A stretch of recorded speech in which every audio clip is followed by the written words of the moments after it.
Você já teve aquele déjà vu estranho de estar sempre preso nos mesmos tipos de relacionamentos? Parece que você tem um imã para gente complicada? Pois é, Carl Jung, o pai da psicologia analítica, diria que esses padrões não são meros acidentes do destino, que isso não é azar, é pura psicologia. Segundo Jung, sua vida amorosa pode estar sendo escrita por um roteirista invisível, seu inconsciente. E, se você não souber o que está acontecendo nos bastidores, a história sempre acaba no mesmo drama, com finais nada felizes.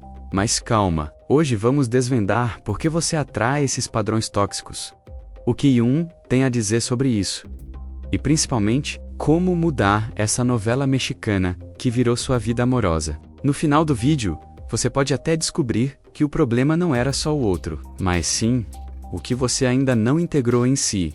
Bora sair desse looping? Então, fica até o final. Sabe aquela frase clássica? Os opostos se atraem? E provavelmente daria uma risadinha e diria: quase isso. O que realmente acontece é que você não atrai o oposto. Você atrai o que completa aquilo que está oculto em você. Funciona mais ou menos assim. Imagine que sua psique é um armário. Nele, você guarda tudo o que gosta e aceita sobre si mesmo, bem dobradinho e visível. Mas tem também aquela gaveta que você evita abrir, cheia de traumas, inseguranças e partes de você que foram reprimidas. O problema?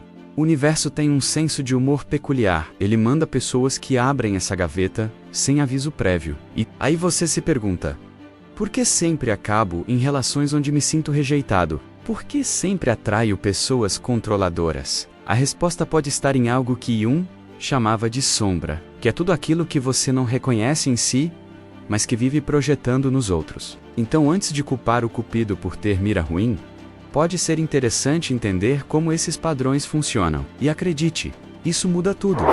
Carl Jung diria que os relacionamentos tóxicos são, na verdade, mestres disfarçados. Sim, pode parecer absurdo chamar aquele ex-narcisista ou aquela amizade drenadora de mestre. Mas calma, tem uma lógica por trás disso.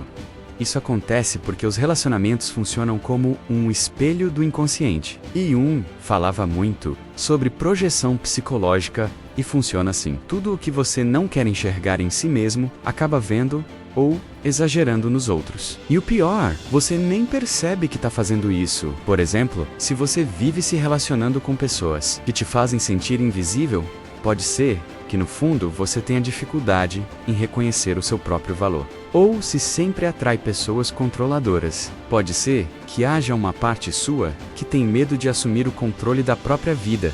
É como se o universo fosse aquele amigo sem papas na língua, que esfrega a verdade na sua cara com uma placa neon, piscando: olha aqui o que você precisa trabalhar. A questão é, você pode continuar culpando o mundo e entrar no próximo relacionamento como se nada tivesse acontecido. Ou pode usar esse espelho para finalmente enxergar o que precisa ser curado. E acredite, quando você entende isso, suas relações mudam completamente. Se os relacionamentos são um espelho do inconsciente, então surge uma pergunta inevitável: como quebrar esse ciclo e parar de repetir os mesmos padrões? A resposta de Jung estaria em um conceito poderoso: a sombra.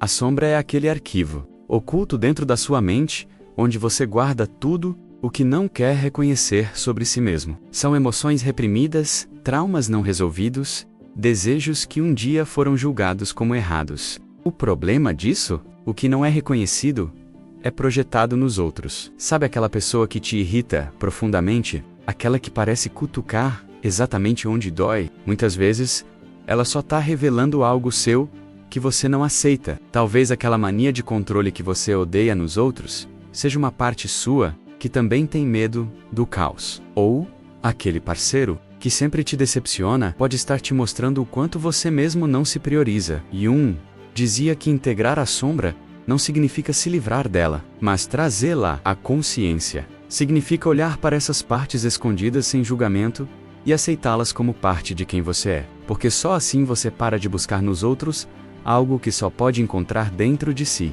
E acredite, quando você se reconcilia com a sua sombra, sua energia muda. E, consequentemente, as pessoas que você atrai também. Agora que você já entendeu como a sombra influencia seus relacionamentos, é hora de falar sobre o que Jung chamava de individuação. Esse é o processo de se tornar quem você realmente é, integrando todas as partes da sua psique, tanto as que você ama quanto as que você evita. A individuação não é um caminho fácil, mas é essencial para quebrar os ciclos de relacionamentos tóxicos. Jung acreditava que, ao longo da vida, todos nós somos chamados a nos tornarmos indivíduos completos, conscientes de nossas luzes e sombras. E isso só acontece quando paramos de projetar nossas inseguranças e desejos nos outros e assumimos a responsabilidade por nossa própria jornada. Imagine que você está em uma peça de teatro. Até agora, você tem vivido como um ator, seguindo um roteiro escrito por traumas passados, expectativas sociais e medos inconscientes. A individuação é o momento em que você percebe que pode ser o autor da sua própria história. E, ao fazer isso, você deixa de repetir os mesmos papéis tóxicos e começa a criar relacionamentos mais saudáveis e autênticos. Mas como começar? Jung sugeria práticas como a análise dos sonhos, a meditação e a terapia como ferramentas para explorar o inconsciente. O importante é se comprometer com o autoconhecimento e estar disposto a enfrentar as partes de si mesmo que você tem evitado.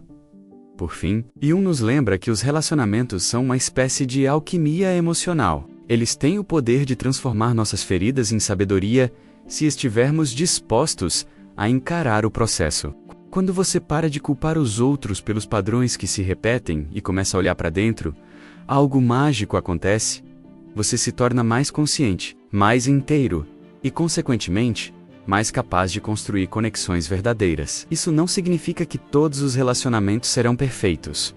Longe disso. Mas ao integrar suas sombras e se comprometer com o processo de individuação, você deixa de ser refém dos mesmos dramas. Em vez de atrair pessoas que refletem suas feridas, você começa a atrair aquelas que refletem sua cura. E aí, você se pergunta, como saber se estou no caminho certo? A resposta é simples. Quando os relacionamentos deixam de ser uma fonte de dor constante e se tornam uma oportunidade de crescimento mútuo. Quando você percebe que mesmo nos momentos difíceis, está aprendendo algo valioso sobre si mesmo e sobre o outro. Então o que Carl Jung diria sobre seus relacionamentos tóxicos? Ele diria que eles são um convite para olhar para dentro, para explorar suas sombras e para se tornar a melhor versão de si mesmo. E, mais importante, ele diria que você tem o poder de mudar a história. Se você está cansado de repetir os mesmos padrões, chegou a hora de agir. Comece refletindo sobre o que os seus relacionamentos têm te mostrado. O que você está projetando nos outros? O que precisa ser integrado em você? E claro, não tenha medo de buscar ajuda, seja através da terapia, da leitura ou de práticas de autoconhecimento. A mudança começa quando você decide parar de fugir de si mesmo. E quando você faz isso, o universo para de mandar os mesmos desafios e começa a te presentear com novas possibilidades. Então, bora sair desse looping. A vida amorosa que você merece está esperando por você. E, como Jung diria, a jornada para encontrá-la começa dentro de você. Se gostou desse vídeo, não se esqueça de curtir, compartilhar e se inscrever no canal para mais conteúdos como esse. Até o próximo vídeo.